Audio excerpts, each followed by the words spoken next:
বউই তো এসব কাজ করছে এবং বড় বউয়ের অন্য একটা ছেলের সাথে সম্পর্ক আছে। আবারও বলতেছি, বড় বউয়ের অন্য একটা ছেলের সাথে সম্পর্ক। আসসালামু আলাইকুম গাইস, আজকের ভিডিওটা অনেক বেশি ইম্পর্টেন্ট, কারণ এই ভিডিও করার পরে আমি আর আমার ছোট বউ বেঁচে থাকবো কিনা তাই জানি না। আমাদের জীবনের ঝুঁকি নিয়ে এবং পুরো পরিবারের জীবনের ঝুঁকি নিয়ে ভিডিওটা বানাচ্ছি। আপনারা প্লিজ আগে ভিডিওটা দেখেন, দেখে আপনার বিশ্বাস করতে বাধ্য আমি একটা কথা মিথ্যা বলতেছি না। আপনি মনোযোগ দিয়ে শেষ পর্যন্ত শুনেন, না দেখি উল্টাপাল্টা মন্তব্য করবেন, আপনি সাথে সাথেই ব্লক খাবেন যদি আমি কমেন্টটা সামনে চোখে পড়ে। আর প্লিজ সবাই ভিডিওটা দেখেন শেষ পর্যন্ত, তাহলে আপনার মুখ দিয়ে আর উল্টাপাল্টা কথা বের হবে না। আগে শেষ পর্যন্ত দেখেন। তো ছোট বউ বড় বউ আমার আর ছোট বউয়ের উপরে কিভাবে কালো জাদু করছে, মানে বড় বউ আমার উপর আর আমার ছোট বউয়ের উপরে কালো জাদু করছে, এটার প্রমাণ কিভাবে পাইছি, আর হচ্ছে গিয়ে ওর ডিভোর্সের সিদ্ধান্তটা কি হলো শেষ পর্যন্ত, ডিভোর্সের সিদ্ধান্ত কি চূড়ান্ত কিনা সব কিছু জানতে পারবেন। আমি একদম প্রথম থেকে শুরু করি। ছোট বউ আর বড় বউয়ের আমি কেন দ্বিতীয় বিয়ে করলাম এই কথাটা অ্যান্সার একটু দেওয়া দরকার। অনেকেই নতুন মানুষ আসবে, এসে বলবেন ছোট বউকে এখন বেশি বেশি ভালোবাসেন, ছোট বউকে কেন দ্বিতীয় বিয়ে করতে গেলেন। আমার বড় বউই কিন্তু আমাকে নিজ থেকে বিয়ে করাইছে।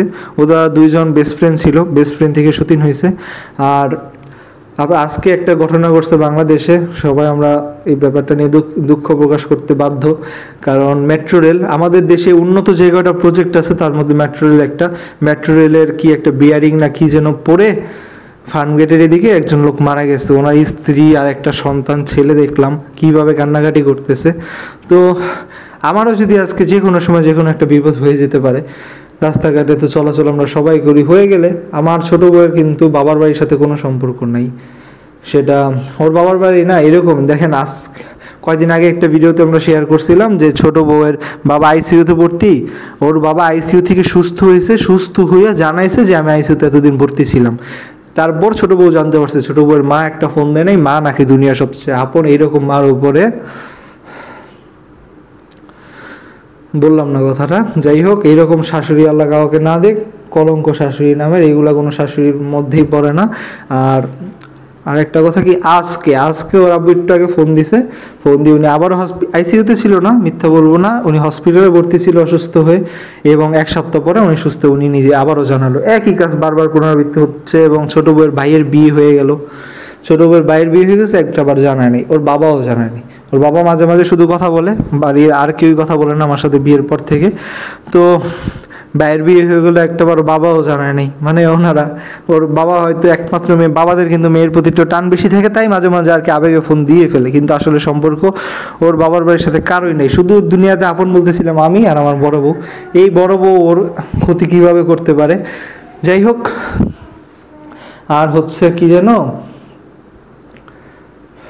ভুলে যাচ্ছি কথাগুলো, যাই হোক। আমি কিন্তু অনেক বেশি নার্ভাস, আমার ফেসটা বুঝতে, এই যে দেখেন পুরা ঘেমে আছি, ভয় লাগতেছে। আর আমার ছোটো বউ কিন্তু শেয়ার করছে, এটাও 2 দিন পর্যন্ত আমি ওদের কারোর সাথে থাকি নাই, ওর সাথেও থাকি না, বড় বউয়ের সাথেও থাকি না, আলাদা একটা করে একা থাকি।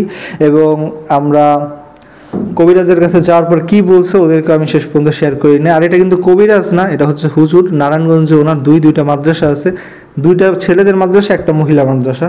মোটামুটি বড় মানের হুজুর, এবং ওনার মাহফিল, ওনার এদিকে এসে বড় বড় হুজুররাও মাহফিল করছে। বাংলাদেশের সেরা 10 জন মানে ওয়াইজ বক্তা যদি বলেন, ওনার মাদ্রাসায় এসে মাহফিল করে গেছে, তার মধ্যে 2-3 জন, সেরা 10 জনের মধ্যে 2-3 জন তার মাদ্রাসায় এসে মাহফিল করে গেছে। আমরা যেতাম, গিয়ে ওনার জমি রাখতে পর্যন্ত টাকা দিয়েছে আমার আব্বু, সেই সূত্রে ওনার পরিচিত। তারপর আমার ছোটো বউয়ের তো জিনের সমস্যা হচ্ছিল, জিনের সমস্যাটা প্রথমে আমি বিশ্বাস করতাম না, ভাবতাম কি ও নাটক করতেছে, এবং ভিডিও এইসব বিষয় নিয়ে আমি অনেক হাসাহাসি করছি আপনাদের সাথে।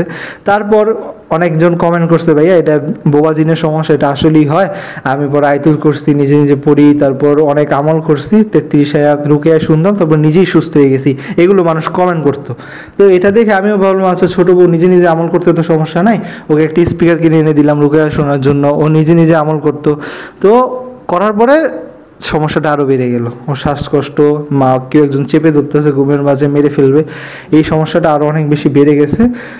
তো বেড়ে যাওয়ার পরে এবার আমি সিরিয়াস হলাম, না আসলেই তো সমস্যাটা সত্যি। তো নিয়ে গেলাম ওকে একজন হুজুরের কাছে, এই হুজুরের কাছে ফোন দিয়ে আমরা পরামর্শের জন্য, যে আসলে আপনার পরিচিত কোনো হুজুর আছে কিনা।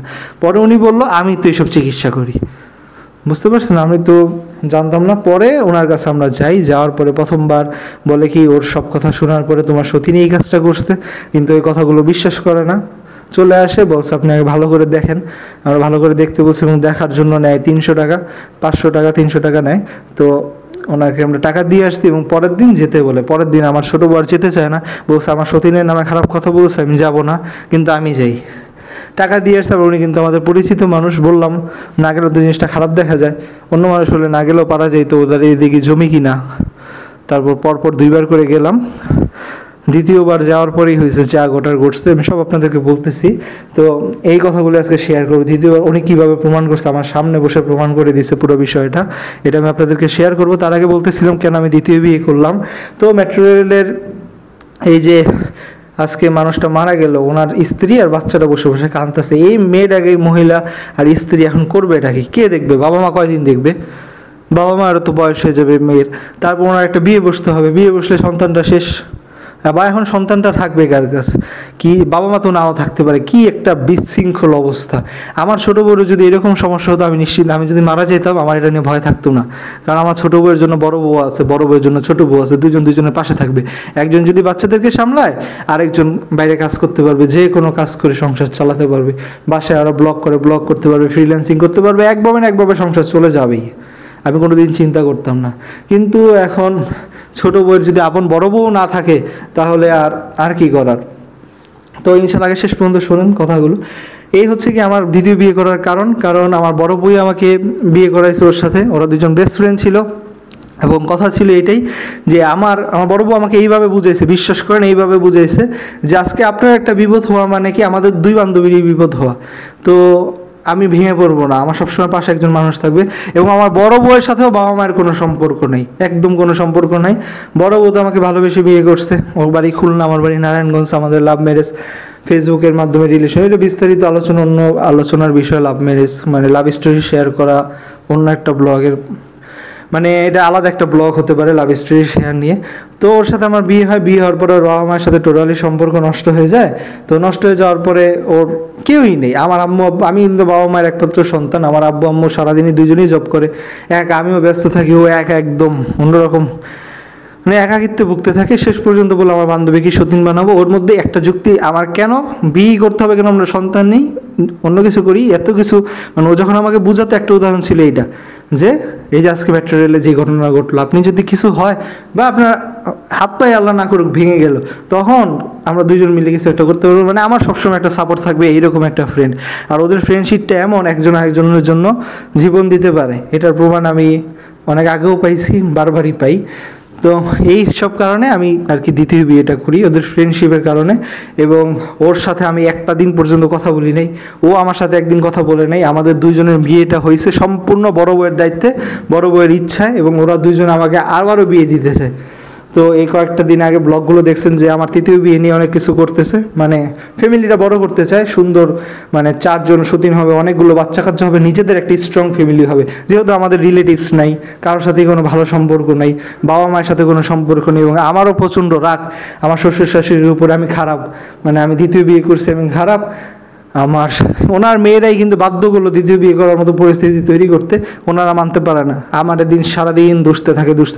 তো খারাপ যেহেতু আর 2টা বিয়ে করলে সমস্যা কি, আমার 2 বউ তো চাইতেছে, আমি তো চাইলে আজকেই বিয়ে করতে পারি আর 2টা।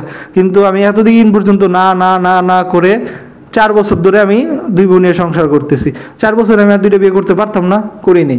বাচ্চাদের দিকে তাকে কোনো সময় আমি আর করতে চাই না, কিন্তু মাঝে মাঝে ইচ্ছা হয় যে এরকম যেহেতু ফ্যামিলি করে রাজি হয়ে যাই, কিন্তু তাও রাজি হই না। যাই হোক, হবও না ইনশাল্লাহ, হওয়ার ইচ্ছা নেই। কিন্তু এরা এইরকম কন্টিনিউ করতে থাকলে, ওর বাবাটা যদি হুট করে যে কোনো একদিন মারা যেতে পারে, ওই দিন ওর অবস্থাটা কী হবে? মানে এতটা রাগায় দেয়, তখন ওর আরও 2টা সতীন থাকলে আরও 2জন মিলে ওরা সান্ত্বনা দিবে। মানে এমনই বিষয়টা। বিশ্বাস করেন, ওদের 2 সতীনের মাঝে যেই পরিমাণ মিল, আরও 2 সতীন আসলে অনায়াসে মিলে থাকবে। ওদের মিল দেখেই ইচ্ছা করবে আমিরা 2 সতীনও মিলে থাকি। আপনারা অনেকে কমেন্ট করেন না যে খারাপ যদি বাকি 2টা মেয়ে যদি খারাপ হয়, খারাপ 2টা মেয়ে আসলে ওদের মিল দেখে ইচ্ছা করবে কি আমরা ভালো হয়ে থাকি। এই পরিমাণ মিল আছে, চাইলেই করতে পারি। এখন আল্লাহ জানে করবো কি না, ইচ্ছা করে করতে। এখন এই ধরনের আজকে বিশেষ করে ওর বাবা একটু আগে ফোন দিয়া কান্না অবস্থা, হসপিটালে ভর্তি ছিলাম, যে কোনো টাইমে মারা যেতে পারি, দোয়া করিস। এইগুলো দেখে আমার এত রাগ লাগতেছে, আর 2টা বিয়ে করে ফেলি না, আমি তো খারাপই। যাই হোক গাইস, আউট অফ টপিক অনেক কথা বলে ফেলতেছি, আর কি না বলে উপায় নাই। একটু আগে ওর বাবা ফোন দেওয়াতে আমি এতটা কষ্ট পাইছি যে মানে কান্না করে দেখতে।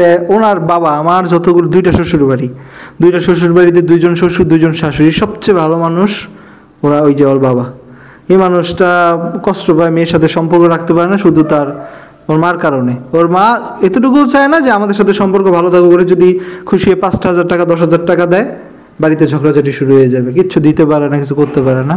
যাই হোক, এই ধরনের মা আল্লাহ পৃথিবীর কাউকে না দেখ, মা নামের কলঙ্ক মানুষজন।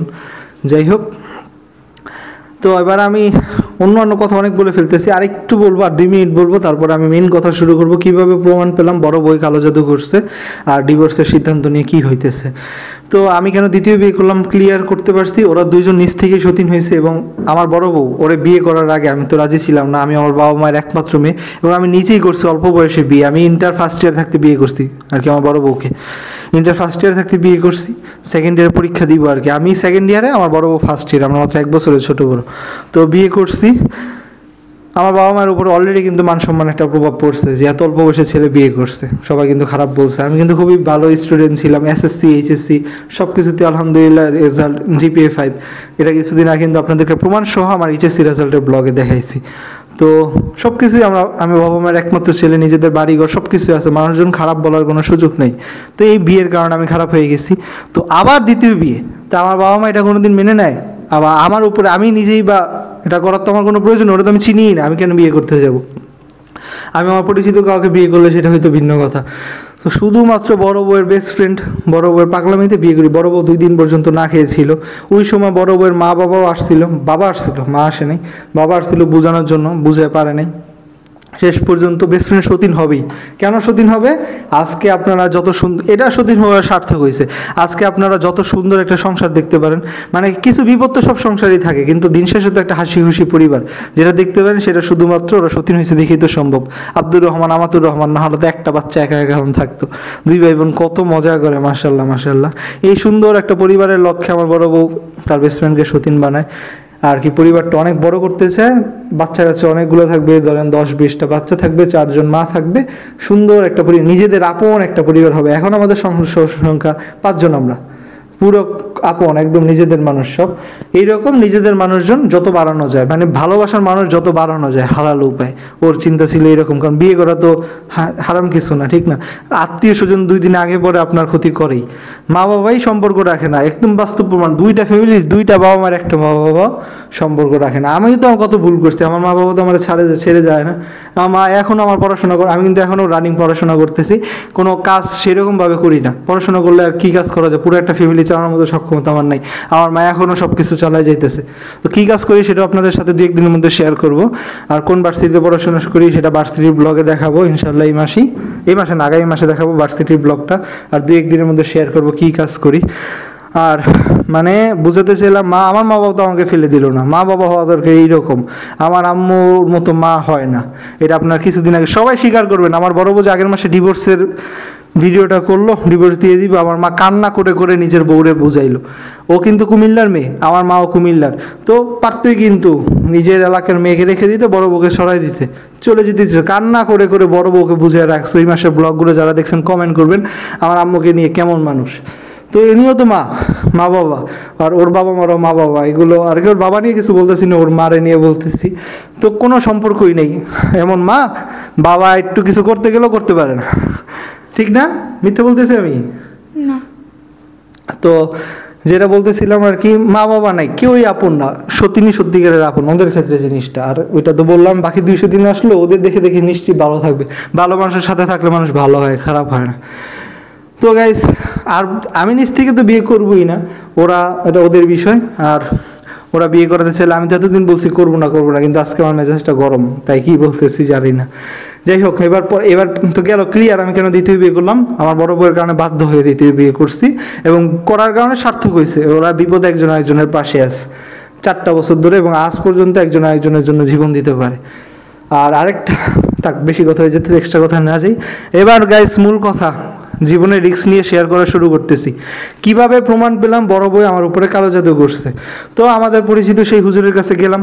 হুজুরের কাছে যাওয়ার পর, তো গাইস যেটা বলতেছিলাম, হুজুরের কাছে আমরা গেলাম। প্রথমবার যাওয়ার পর কি হয়েছে সেটা তো একটু আগে শেয়ার করছি। এবার দ্বিতীয়বার যাওয়ার পর আমি একা গেলাম। একা যাওয়ার পরে কি হয়েছে এবং কিভাবে উনি প্রমাণ করছে, এবং এই কথাটা বলার পরেই আমার জীবনের সম্পূর্ণ ঝুঁকি আছে গাইস। আল্লাহ, আমরা সবাই আমাদের জন্য দোয়া করবেন, বিশেষ করে দোয়া থাকলে ইনশাআল্লাহ কোনো ক্ষতি হবে না। আমি ভিতরের কথাগুলো আজকে বলতেছি। তো প্রথমে উনি আর কি দ্বিতীয়বার যাওয়ার পরে বলতেছে যে আপনার বড় বই তো এসব কাজ করছে এবং বড় বইয়ের অন্য একটা ছেলের সাথে সম্পর্ক আছে। আবারও বলতেছি, বড় বইয়ের অন্য একটা ছেলের সাথে সম্পর্ক আছে এবং বড় বই আপনার এবং আপনার উপরও, আপনার ছোট বইয়ের উপর, আপনার উপর দুইজনের উপরই কালো জাদু করছে। তো আর হচ্ছে গিয়ে আপনার উপর কালো জাদুর প্রভাবটা কাজ আস্তে আস্তে করতেছে না, আর ওর উপরে কাজ করে গেছে। এই জন্য এইসব সমস্যা হইতেছে, ওরে মেরে ফেলতে চায় আর আমারে কালো জাদু করছে, আমারও শেষ করে দিতে চায় আর কি। কি বলে এটাকে, বান মারা না কি জানি বলে। আচ্ছা যাই হোক, এক কথায় কালো জাদু করছে। তো এখন আমি সবচেয়ে বেশি অবাক হয়েছি তো সতীনকে, নাহলে সতীন শেষ পর্যন্ত মেরে ফেলতে চাইতেই পারে, কিন্তু আমার আরেকটা ছেলের সাথে সম্পর্ক করবে, আমাকেও মেরে ফেলতে চায়।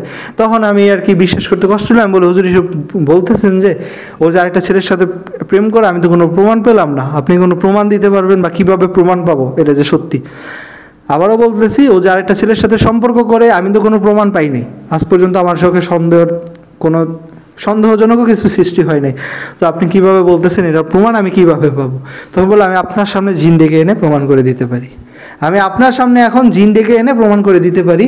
এবং ভাই আজগুবি বিষয়, ওনার কথা কিন্তু অনেকগুলো কথা উনি বলে ফেলতেছে যেগুলো কারো জানার কথা না, স্বাভাবিকভাবে ওনার জানার কথা না। আমার জন্ম হচ্ছে অক্টোবর মাসে, আর অক্টোবরে যাদের জন্ম তাদেরকে বলে তুলা রাশি। যাই হোক, এইসব রাশি টাশি আমি বিশ্বাস করি না, ওনার কথাগুলো বলতেছি। তুলা রাশি উনি জানে, আপনার তো তুলা রাশি, আমি আপনার উপরে চিন আনতে পারি। তা আমার তুলা রাশি কি, আপনার জন্ম তো অক্টোবর মাসে, তো আমার জন্ম কী মাসে উনি কীভাবে জানে? এক, তুলা রাশির লোক উপরে জিন বর করতে পারি, আপনার উপরে করতে পারি। এখন আমি কি এটা রাজি হব? বা আপনার পরিচিত কোনো লোক এনে দেন, তার উপরে আমি জিন বর করতে পারি, তা আমি তো এটা রাজি হব না, কারণ স্বাভাবিক বিষয় যে কেউ ভয় পাবে। বলছি না, আপনি কীভাবে কারো উপরে আনেন? পরে উনি ওনার পরিচিত একটা লোককে ডেকে আনে।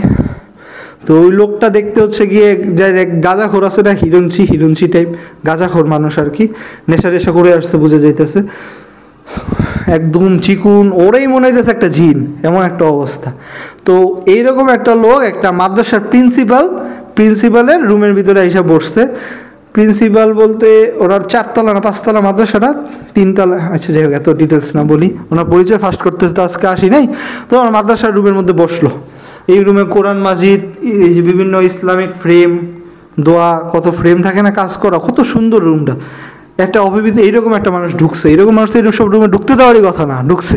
ঢুকার পরে ওর উপরে জিন বর করাবে, বসলো। বসার পরে কিছুক্ষণ পানি টানি পরে ফুদিয়া ছিটল, আর হচ্ছে বিভিন্ন দোয়া পরে ফু দিল। ফু দেওয়ার পরে মানে এই লোকের উপরে জিন বর করবে। আমার থেকে আরও এক্সট্রা করে 300 টাকা নিচ্ছে, মানে আপনার সামনে আমি প্রমাণ করে দিব এখন। তো লোকটা এমন জোরে নিঃশ্বাস নিল, আর হচ্ছে গিয়ে কি কুকুর যেভাবে বসে না, কুকুর যেভাবে থাকে এইভাবে থেকে মাথার একদম মাটির সাথে লাগাই ফেলছে। লাগাই ফেলে এমন জোরে, কথাটা বলতে হইতেছে গাইস একটু সেন্সিটিভ শব্দ না ঠিক আর কি, একটা মানে কানে শুনতে বাজে লাগে, মানে বায়ু দূষণ করছে, কথায় শেষ। উনি মাথাটা নিচে দিয়ে বায়ু দূষণ করলো, এই আওয়াজে, ভয়ঙ্কর আওয়াজ। স্বাভাবিক মানুষ বায়ু দূষণ করলে এমন জোরে আওয়াজ হয় না, এই লোকটা যে এইরকম একটা আওয়াজ করলো। যেটা বলতেছিলাম, যদিও এটা সেন্সিটিভ শব্দ না, এক প্রকার হাস্যকর শব্দই, মানে বায়ু দূষণ করছে এইরকম ভয়ঙ্করভাবে পুরো রুমটা কেঁপে ওঠার মতো অবস্থা। তারপরেই তার পুরো কণ্ঠস্বর চেঞ্জ, চোখগুলো বড় বড় করে ফেলছে। আমি নিজের চোখে দেখছি, এবং এই সব কারণেই, যেটা আমার ছোটো বউ গতকাল বলছে, 2 দিন ধরে আমার জ্বর, আমি তেমন কোনো কথা বলি না, সামনে এগুলো দেখলে আপনি জায়গায় অজ্ঞান হয়ে যাওয়ার মতো অবস্থা। আল্লাহ, তো এরকম একটা ভয়ঙ্কর অবস্থা। তারপরে ওই জিন আমার সাথে কথা বলা শুরু করছে, কিভাবে কি হয়েছে। জিন বলতেছে, বয়সটা কেমন ছিল, মানে বয়সটা আমি বার করতে পারবো, একটু মিমিক্রি টাইপ করো। আচ্ছা বাদ দাও, হাসাহাসি জিনিস না, ভয়ঙ্কর একটা বিষয়।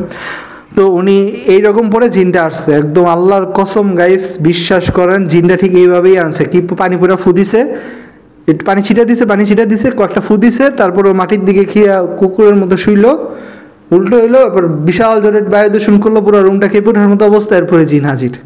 এসব হুজুররা তো, আর এটা মোটো হাস্যকর, তুমি সামনে দেখলে তুমি শেষ হয়ে যেতে। হাসির বলতেছি না, মানে মানুষকে যে বোকা বানায়। ঠাকুরমার ঝুলি পড়ি না আমরা, ঋষিরা কারে জানি একটু গঙ্গার জল না কি ছিটা দিলে কি হয়ে যায়, বাস্তবে দেখে আসছি। আমার চোখ মুখের দিকে খেয়াল করেন গাইস, একটা কথা মিথ্যা বলতেছি, আপনি চোখের দিকে তাকান, বিশ্বাস করেন। কসমে বলছে, হ্যাঁ আমি কসম করে বলছি, পুরো এইভাবে ও জিন হাজির করছে। তো যাই হোক, জিনটা হাজির করার প্রক্রিয়াটা পুরো এরকম। জিন হাজির হয়ে ওর কথা কণ্ঠ, মানে এই কেমন যে, এই যে কি আমি টাস বের করার চেষ্টা করতেছি না, একটু পর পর কফ গড়গড় করতে, কেমন অন্যরকম। এরকম আওয়াজটা আর এইরকম কথা বলতেছে। এবার আমি ওনার সাথে মানে আপনি এবার প্রশ্ন করেন, আমারও বলতেছে আপনি প্রশ্ন করেন কি কি জানতে চান। মানে আমি তো গাইস ভয় এমনি শেষ, আমার বলে জিনের আপনি প্রশ্ন করেন কি কি জানতে চান। তো তারপর জানতে চাওয়ার পর আমি এখন বলতেছি কি হয়েছে আমার ছোটো বউর উপর সমস্যা কেন, আমার 2 বউ। তো উনি অনেক কিছু জানে, এই বেটায় জানে কেমন এত কিছু আল্লাহ জানে। আমার দেখ তোর বড় বউ ডিভোর্সের কথা বলতেছে, কিছুদিন আগেও তোদের সংসারে ঝামেলা হয়েছে, ডিভোর্স দিয়ে চলে যেতে চায়, এগুলা কি সত্যি? কেমন এই এমনি কথা, এগুলা কি সত্যি কেমন? আচ্ছা ব্যাঙ্গাই না, আল্লাহ মাফ করো, আল্লাহ আল্লাহ মাফ করো, ভয় লাগতেছে গাইজ। মানে এগুলো কি সত্যি? ও জানলো কিভাবে যে আগের মাসে সমস্যা হয়েছে? এই যে এইভাবেই কিন্তু কিছু ঝড়ে বকে ঢিল মারে, ঢিল মারলেই কিন্তু কি বলে মিলে যায় যে মিলে গেছে। আসলেই তো কি আগের মাসে বড় বউ কি ঝামেলা করলো, ডিভোর্স দিয়ে চলেই যাবে। এবং আমার আম্মুর পর্যন্ত ভিডিওতে আসতে হইলো, কান্নাকাটি করলো, মুরব্বী একজন মানুষ। আমার আম্মুর কোনো দরকার আছে ভিডিও করার, এই ভিডিওতে এসে কান্নাকাটি করে ওরে বোঝানোর? আমার আম্মুর মাশাআল্লাহ এই বাড়িটা পুরো ওনার, আমি তো বললামই আম্মুই পুরো সংসার চালায় বলতে পারেন। আসলে কি এই ধরনের মানুষ না একটা ডায়লগ থাকে যে আমি এই ধরনের কেস অনেক দিন ধরে সামলাইতেছি, আমি সব কিছু বুঝি, আমার সাথে যে কথাটা বলছে আর কি ওই কারণে বলতেছি। ওনাদের একটা আইডিয়া হয়ে গেছে, মানুষজন যখন ঝামেলার কথা বলে ঝড়ের বক মেরে দেয়। যাই হোক, আমার আম্মুর তো কোনো দরকার ছিল না ভিডিওতে আসার। মাসের কেসটা কিন্তু একদম সিরিয়াস ছিল আমাদের সংসারে যেটা হলো। অনেকেই নাটক পাবেন, মিথ্যা নাটক করার কোনো প্রয়োজন নেই। আলহামদুলিল্লাহ বাড়িঘর সব কিছু আল্লাহ দিছে, আপনাদের সাথে নাটক করে খাওয়ার কোনো প্রয়োজন নেই। একদম সত্যি কথা যা শেয়ার করার করি। এখন বলেন এত কিছু শেয়ার করার দরকার কি? এখন বলতে পারেন এত কিছু শেয়ার করার দরকার কি? তো প্রয়োজন আছে, প্রয়োজনটা হচ্ছে গিয়ে আমরা আমাদেরকে অনেকে ভালোবাসেন, আমাদের লাইফ সম্পর্কে A to Z সব কিছু জানতে চান, এই কারণে শেয়ার করি। আর শেয়ার করলে কিছু মানুষ আপনারা ভালো ভালো অনেক ভালো ভালো পরামর্শ দেন, না শেয়ার করলে পরামর্শ দিবেন কেমনি? দেখলেনই তো ওদের মা বাবা কেউ না একটা বড় মানুষ নাই সংসারে যে একটা পরামর্শ দিবেন। আপনারা ম্যাক্সিমাম আপুর এই ভিডিও দেখেন, ও সবাই ওদের থেকে বয়সে বড়, ওর বয়স মাত্র 20। আর যারা ভিডিও দেখেন সবাই হাউস ওয়াইফ, বাচ্চারার বয়স 8-10 বছর করে এমন মানুষের ভিডিও দেখেন, আন্টিরা দেখেন, আপুরা দেখেন, ওদেরকে অনেক পরামর্শ দেন। এগুলো আমরা পরামর্শ আপনাদের থেকে চাই। এবং আমরা কিন্তু একটা ফেসবুক পেজও চালাই না, টিকটকও অ্যাক্টিভ না, ফেসবুক পেজ তো নাই, টিকটক একটা আছে ফেলে রাখছি, কোনো কাজ করি না। তো এই হচ্ছে গিয়ে বিষয়, আমরা শুধু ইউটিউবে আপনাদের সাথে একটা ভালো সম্পর্ক হয়ে গেছে তাই সব কিছু শেয়ার করতে পছন্দ করি, এই জন্য শেয়ার করা। যার কাছে নাটক মনে হবে বলেন, এক্ষুনি ব্লক করে দিতেছে, আপনাকে নাটক দেখার দরকার নেই। তো গাইস যেটা বলতেছি, জিনের কাহিনী পরে কি হলো, আমি বললাম কি হ্যাঁ সত্যি তো এইগুলো, ও একটা ছেলের ভালোবাসে, ওই ছেলের পরামর্শ করছে এবং তোদের ঘরে কিছুদিন আগে এসে পানি ছিটাইছে। আমি আপনাদেরকে বলতেছি শেষ পর্যন্ত কী হয়, পানি ছিটাইছে, পানি ছিটাইয়া এই কারণে তাদের সংসারে একটার পরে একটা অশান্তি, তাদের বাড়িতে অশান্তি হয়। অশান্তি হয়ে কথাটা বলছে, কিন্তু ডাইরেক্ট যদি বলতে পারতো আগুন লেগে গেছে তাহলে কিন্তু আমার বিশ্বাসটা আরও বেড়ে যেত। মানে আগুন লাগছিল তো, আমাদের ঘরে অশান্তি কি, রান্নাঘরে আগুন লেগে গেছে, কন্টিনিউয়াসলি তরকারি পড়ছে, রান্নাঘরে পর্যন্ত আগুন লেগে গেছে। এই ভিডিওটা আপনাদেরকে দেখাইছি না, রান্নাঘরে আগুন লেগে গেছে, রান্নাঘর চুলা টুলা পুড়ে কী অবস্থা, এই ভিডিও কিন্তু শেয়ার করছি। তো অশান্তিগুলো প্রায় ম্যাক্সিমাম আপনাদের সব কিছুই বলি, এই জন্য এখন আপনারা বুঝতে পারতেছেন বিষয়টা। যদি আপনাদের শেয়ার না করতো আপনারা বুঝতেন কীভাবে? এখন কিন্তু সব আপনাদের সামনে একদম পরিষ্কার। তো লোকটা এভাবে বলতেছে অশান্তি হয়েছে না, কী অশান্তিটা বলে নেই, বলছে অশান্তি হয়েছে না ঘরে কন্টিনিউয়াস, হ্যাঁ একটা পর একটা লেগে থাকে না, হ্যাঁ লেগে থাকে, কথা কিন্তু সত্যি। এই সব কিছুই যে পানি ছিটানোর কারণে হয়েছে। আর ও হচ্ছে কি একটা ছেলেকে ভালোবাসে, এই কারণে ডিভোর্স দিতে চায়। ওরে মেরে কেন ভালোবাসে? ও ঠিকই আছে, তোর বউ নিজ থেকে বিয়ে করাইছে, এটা তো আমি হুজুরকে আগের দিনই বলছি, এটা সম্ভবত ওনাদের শেখানো হতে পারে। তো তোর বউ ধরে নিজ থেকে বিয়ে করাইছে, আর এরপরে সহ্য করতে পারতেছে না, সতীন সহ্য করতে পারতেছে না, কোনো মেয়েকে এরকম পারে নাকি, পরে পারে নাই, এই কারণে এখন ওরা মেরে ফেলতে চায়। আর ওর তোর উপরে কালো জাদু করছে, তোরা একদম পঙ্গু বানায় ফেলতে চায়। বা তুই বেঁচে থাকবি কিন্তু তোর 2 বই থাকবে না, ও ভালোবেসে চলে যাবে আর ও তো মরে যাবে। পরে আর কি তুই একদম কাঙ্গলে যে আজীবন আফসোস করবি, মানে আমার সাথে লাভ কি, ওর কথাই কিন্তু আমি বিয়ে করলাম। তো এখন করতে চাই বাঁচতে হইলে কী কী তদবির দিবে, 16,000 টাকা লাগবে, 16,000 টাকা দিলে উনি তদবির সবাই ঠিক করতে পারবে। এই হচ্ছে গিয়ে কথা। জিন টাকার কথা বলেন আর কি, হুজুর টাকার কথা বলছে, জিন আর কি সমস্যাগুলো বলছে, এগুলো ঠিক কিভাবে করব এগুলো ওর সাথে কথা বলো, ওই আমাদের দিয়ে কাজ করাবে। রাতে শ্মশান ঘাটে গিয়ে কাজ করতে হবে, জিন এগুলো বলতেছে, শ্মশান ঘাটে গিয়ে কাজ করতে হবে, শ্মশান ঘাটে গিয়ে কাজ করব। তারপর কি একটা কাঠি লাগবে, মানে অনেক কিছু। পরে হুজুর আমাদের শেষে বলতেছে 16,000 টাকা লাগবে, তাই এই সব কিছু ঠিক করা সম্ভব, আপনার ছোটো বউ বাঁচবে, আপনি বাঁচবেন, ওরা আমরা সরাই দিব, সব কিছু ঠিকঠাকভাবে রাখতে পারবো। বড় বউ নিজ ইচ্ছায় চলে যাবে আর কি, ঝামেলা না করে বড় বড় সংসার থেকে সরাই দিবে। তো পুরা জিনিসটা এই হচ্ছে কি ওদের প্রমাণ, জিন এনে প্রমাণ দিল বড় বউ যে কালো জাদু করছে। আর হচ্ছে কি এই হচ্ছে ওদের প্রমাণ। আর আমি কোন সময় ধরে ফেলছি যে এটা নাটক, এই ওরা মিথ্যা কথা বলতেছে যখন বলছে বড় বউ আরেকটা ছেলের সাথে সম্পর্ক করে। বড় বউ অন্য ছেলের সাথে সম্পর্ক করবে এটা কোনোদিন সম্ভব? আমার সাথে বড় বউয়ের টোটাল 6 বছরের সংসার চলতেছে। এর আগে আমরা 1 বছর প্রেম করতাম। আমরা যখন প্রেম করতাম একটা বাটন ফোনের রিলেশন করতাম, মানে ক্লাস 9-10 দুই স্টুডেন্টরা, মানে ক্লাস 9-10 ওঠার পরেই ছাত্রছাত্রীরা প্রেম করে বেশিরভাগ। এখনকার পোলাপান নিলে 5-6 প্রেম করে, কিন্তু আজ থেকে আপনি 7-8 বছর আগে যান, 9-10 উঠেই কিন্তু এইসব প্রেম খেলা শুরু হইতো। তো আমার বড় বউ ফেসবুকটা নিয়ে আমার সাথে প্রেম, এবং ওর ফেসবুক পাসওয়ার্ড আমার কাছে ছিল। একটা বাটন ফোনে ফেসবুক চালানো যেত না, ওই সব ফোনে অপেরা মিনি দিয়ে আমার সাথে ফেসবুকে কথা বলতো।